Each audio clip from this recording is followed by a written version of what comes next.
maior espetáculo da Terra.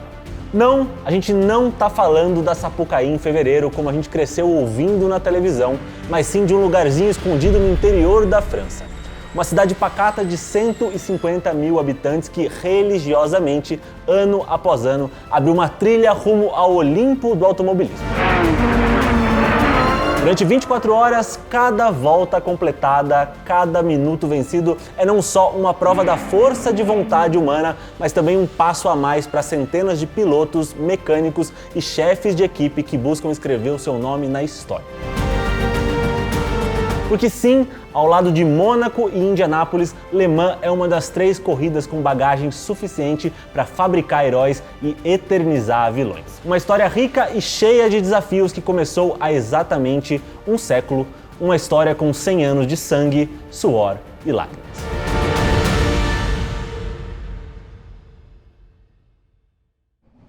Salve acelerados, sim, estamos aqui, estamos em Le Mans para cobrir uma das edições mais históricas dessa corrida centenária. Edição histórica não só porque Le Mans completa 100 anos, mas porque este ano a disputa promete demais na pista. Então, começando pelo começo, como a gente diz lá no interior, são 62 carros e 186 pilotos divididos em 3 categorias. A Hypercar, que é a mais rápida, a LMP2 intermediária e a GTE.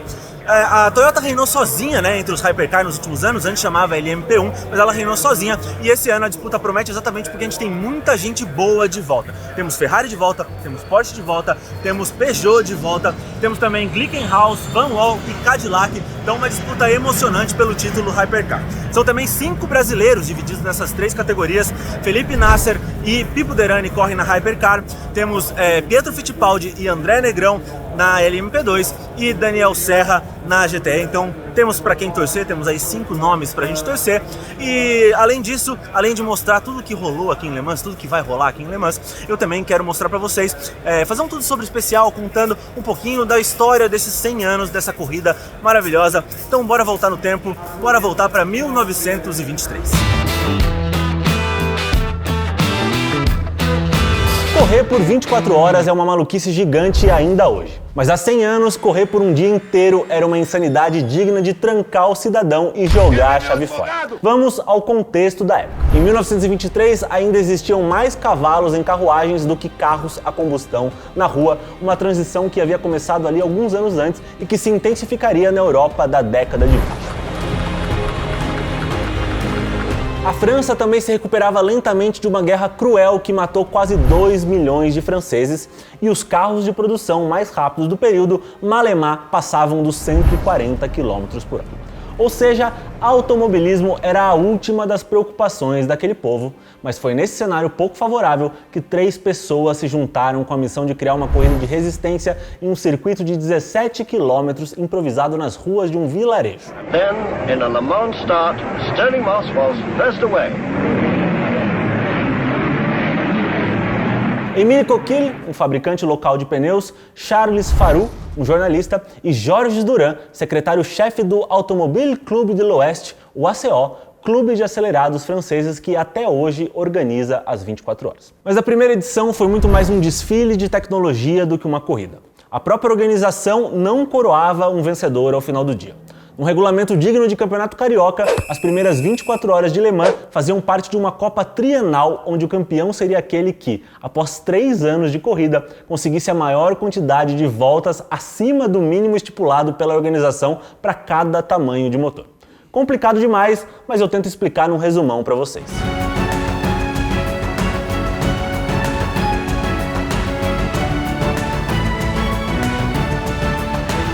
Vamos supor que para carros 1.0 a meta era de 100 voltas e a de carros 5.0 a meta era de 500 voltas. O carro 1.0 seria campeão com apenas 151 voltas, mesmo que o 5.0 completasse 550 voltas. Numa só manobra, a organização permitia que carros de todos os tipos competissem entre si, além de obrigar o retorno nos 2 anos seguintes, fazendo com que a corrida não minguasse após todo esse away inicial.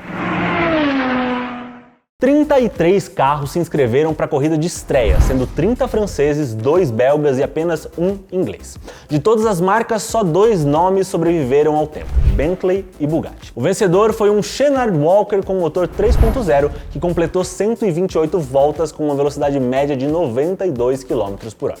E eu deixo aqui duas histórias completamente opostas que mostram como o Le Mans daquela época era ao mesmo tempo amadora e revolucionária. A primeira delas.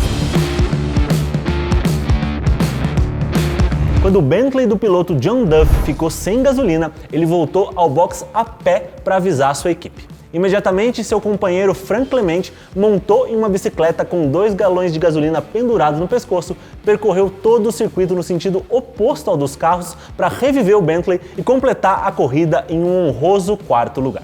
A segunda delas.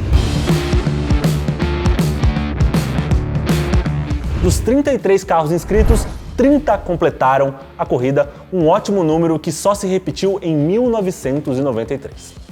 Foi nessa bipolaridade que Le Mans foi ganhando tamanho e importância nos anos seguintes, com Bentley e Alfa Romeo sendo as marcas mais bem-sucedidas desses primeiros 25 anos. Em 1940, com a invasão da França pela Alemanha nazista, a corrida foi cancelada e outra edição só seria disputada em 1949. Mas isso é papo para daqui a pouco, bora voltar direto para 2023.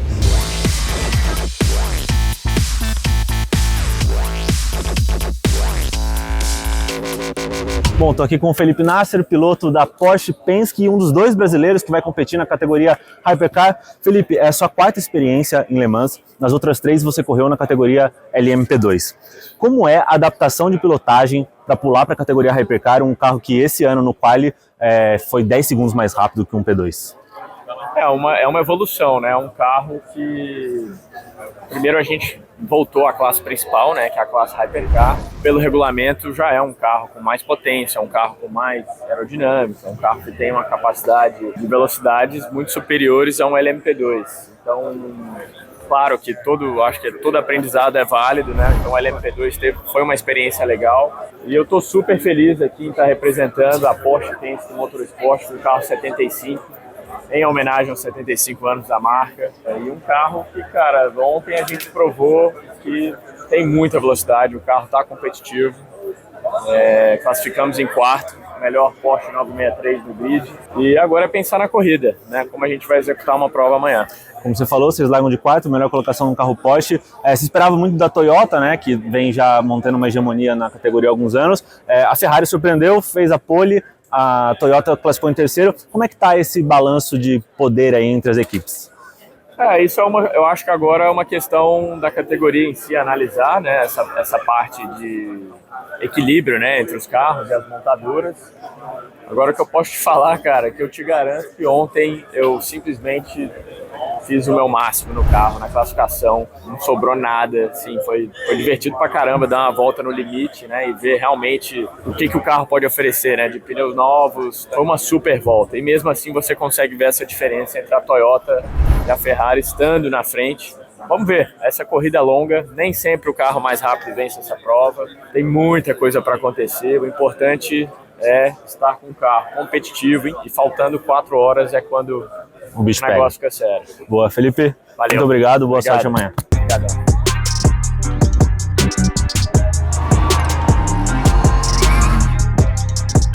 E aqui justamente o Porsche 963, carro número 75 do Felipe Nasser. Esse carro aqui colorido recebeu o apelido de Butterfly, a borboleta. Recapitulando, né, um pouco, Porsche correu na categoria principal de Le Mans até 2017. Naquela época a categoria chamava LMP1, hoje é a Hypercar, e o carro era o 919. Mas depois de ganhar em 2017, eles anunciaram que iam se retirar da categoria principal. Então este carro aqui é o sucessor do 919, mas no nome, na verdade, ele é um sucessor do 962, um dos carros mais lendários da história de Le Mans, campeão nos anos 80, né, o 962C.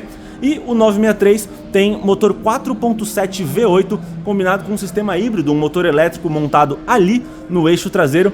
Tudo isso combinado traz 700 cavalos para apenas 1.030 quilos, sem contar peso do combustível e sem contar o peso do piloto. Esse carro foi desenvolvido para correr tanto aqui no WEC, que corre na Europa, né, corre no Bahrein, corre no Japão, quanto lá no INSA, que é o campeonato dos Estados Unidos e do Canadá. O carro do Felipe Nasser, inclusive, só corre no INSA, veio especialmente para Le Mans para somar as forças aqui com os outros carros da Porsche e tentar uma vitória.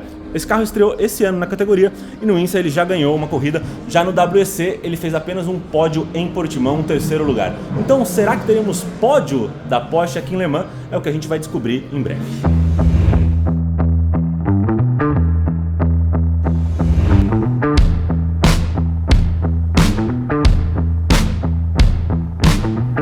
1949. 10 anos depois da última edição pré-guerra, Le Mans estava de volta. E apesar do conflito ter acabado em 1945, foram longos anos reconstruindo a infraestrutura de toda a França, incluindo o circuito de La Sarthe. A lendária reta Mulsanne, por exemplo, virou pista de pouso improvisada da Força Aérea Nazista e virou alvo de bombardeio dos aliados.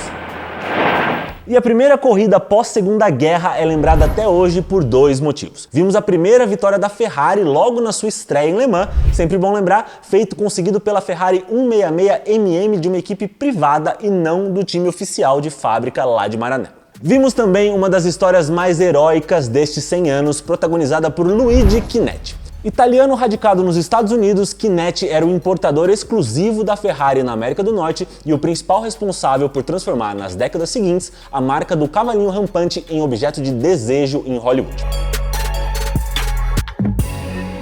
Correndo com o inglês Lord Selsdon, que havia bancado toda a operação e acordou doente no dia da corrida, Chinetti, prestes a completar 48 anos e numa época onde não existia energético, se viu obrigado a pilotar por 22 horas e 48 minutos para conquistar o seu terceiro e último título na prova. Este, aliás, é um feito que não será repetido. Pelas regras atuais, toda equipe precisa ter 3 pilotos inscritos e nenhum deles pode fazer um stint de mais de 4 horas seguidas e nem pilotar por mais de 14 horas no total. Foi também neste período que Le Mans viu a maior tragédia da história do automobilismo. Em 1955, Pierre Levet decolou a 200 km por hora com sua Mercedes, matando 83 espectadores e ferindo mais 180. O próprio Pierre também morreu no acidente. A tragédia rendeu o banimento das corridas em diversos países como França, Espanha e Alemanha Ocidental. Em quase todos os casos, a proibição foi apenas temporária até a melhoria de segurança nos circuitos. Mas a Suíça, que naquela época tinha seu GP de Fórmula 1 em Berna, manteve a proibição por 63 anos, até que a Fórmula E correu em Zurique em 2018. O acidente também culminou na decisão da Mercedes de se retirar do automobilismo, o que durou até 1989, enquanto Juan Manuel Fangio, o grande piloto da época, jurou que nunca mais voltaria a Le Mans. Sem Fangio e sem Mercedes, Le Mans sobreviveu ao desastre de 55 e passou por eras de dominância de Jaguar, Ferrari e Ford. Mas os anos 70 chegariam junto com uma concorrente de peso que mudaria para sempre a história da corrida, a Porsche.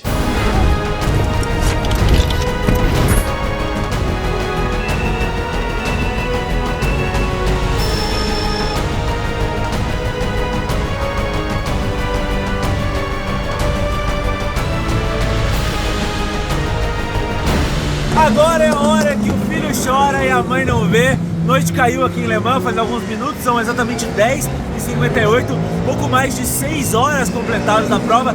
Que corrida maluca, pessoal! Corrida sensacional até agora, vários acidentes, 15, 20 acidentes, choveu 2 vezes do nada durante a corrida, então o pessoal perdeu o controle para lá, perdeu o controle para cá. Tivemos também o único carro que é Porsche, mas não é uma equipe de fábrica, né? É uma equipe cliente.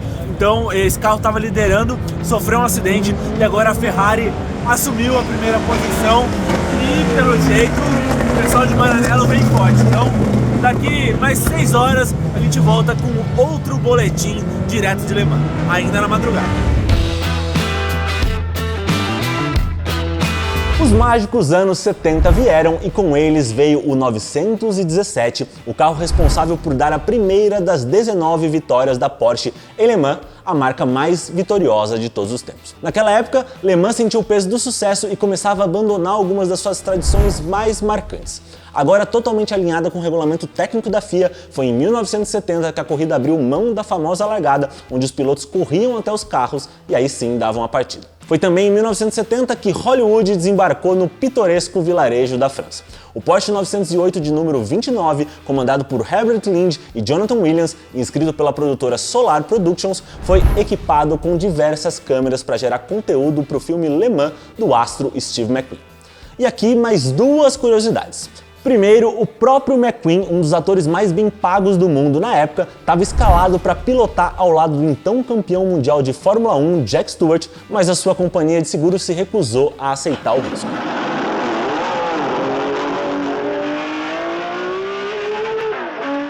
Segundo, apesar de ter parado muito mais do que os rivais para trocar o rolo de filme das câmeras e ter sido desclassificado por não cumprir a distância mínima para sua categoria, o Camera Car completou a prova sem incidentes e, se não fosse esse detalhe do regulamento, tinha conseguido um impressionante 9º lugar no geral. Nada mais, nada menos do que 9 Porsche 917 e 11 Ferrari 512 foram inscritos, com o carro pilotado pelo alemão Hans Hermann conseguindo uma vitória fácil, um gosto especial para ele e para Porsche, que no ano anterior haviam cruzado em segundo apenas 120 metros atrás do Ford GT40.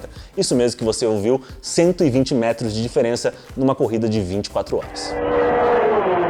A vitória abriu a porteira e a Porsche dominaria Le Mans até o final do século. Anote aí, entre equipes privadas e equipes de fábrica, os carros da marca conseguiram 16 vitórias entre 1970 e 1998, com destaque para o heptacampeonato seguido alcançado pelo 936, pelo 956 e pelo 962 nos anos 80. Como comparação, a segunda equipe mais vitoriosa no período foi a Matra Cinca, que venceu apenas 3 vezes com a lenda Henri Pescarolo, que até hoje detém o recorde de participações em Le Mans, com 33 largadas. Estamos nos aproximando das últimas 4 horas de prova, como o Felipe Nasser disse lá no começo, agora é a hora da verdade. A gente está aqui no centro de mídia da Porsche, acompanhando pelo telão da transmissão e também a cronometragem, vou mostrar tudo para vocês já já, mas temos Ferrari em primeiro, Toyota em segundo, Cadillac em terceiro e quarto, Peugeot em quinto e Porsche em sexto. Óbvio que muita coisa pode acontecer, mas acho pouco provável que a vitória saia das mãos de Ferrari e Toyota, e eu vou mostrar por quê exatamente aqui na nossa telinha de cronometragem. Essa tela tem em todos os centros de mídia e olha que legal, a gente consegue ver absolutamente tudo, não só as posições, mas o gap de distância entre cada um, quanto eles estão virando por volta, também a quantidade de voltas já completadas, pit stops. Ferrari em primeiro com 19 segundos de vantagem para Toyota e mais de uma volta de vantagem para Cadillac. Então, por isso que eu falei que é pouco provável que tanto Ferrari quanto Toyota se embananem nesse final de prova, mas vamos conferir. Voltamos já na finalíssima para falar quem ganhou as 24 horas de Le Mans 2023. Assim que a Porsche saiu de cena após a sua 16ª vitória com o sensacional 911 GT1 em 1998, um vácuo de poder se abriu em Le Mans. Para a edição de 99, as titãs Audi, BMW, Ferrari, Mercedes, Nissan e Toyota se inscreveram com vitória para os alemães de Munique. Foi também na virada do século que rolou um dos acidentes mais impressionantes desde a tragédia em 55, novamente com o carro da Mercedes. Com uma falha grave de projeto, os CLR inscritos simplesmente decolaram em 3 momentos distintos do fim de semana. A última delas, durante a corrida, foi captada pelas câmeras de transmissão. Ninguém se feriu, mas a Mercedes abandonou a corrida e nunca mais voltou a Le Mans. No ano seguinte, a Audi iniciou seu domínio ao se unir com o piloto Tom Kristensen, um casamento que rendeu 7 das 9 vitórias do dinamarquês na prova. Como o próprio apelido de Mr. Le Mans sugere, Kristensen é o atual recordista com 3 vitórias a mais que Jack Hicks, o segundo maior vencedor, e 5 vitórias a mais que Sebastian Buemi, o maior vencedor ainda em atividade. Com 13 vitórias em 15 anos, a Audi estabeleceu a maior hegemonia já vista em Le Mans até se retirar das pistas em 2016, após 2 derrotas consecutivas para a irmã Porsche. Com a saída da própria Porsche em 2017, Le Mans viu um samba de uma nota só na sua categoria principal, com a Toyota correndo praticamente sozinha e vencendo por 5 anos consecutivos, até chegar 2023.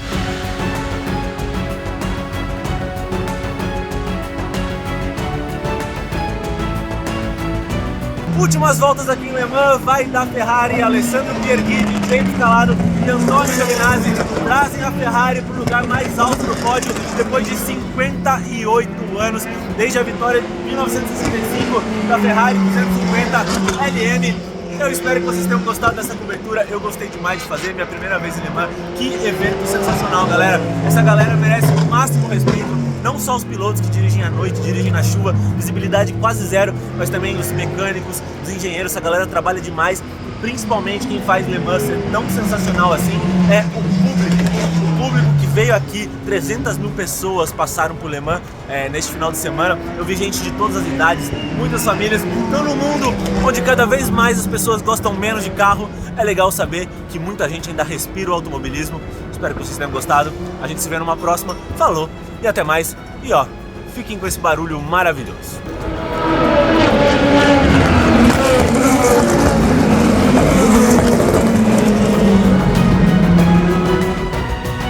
Ferrari winners at Le Mans for the first time in more than half a century.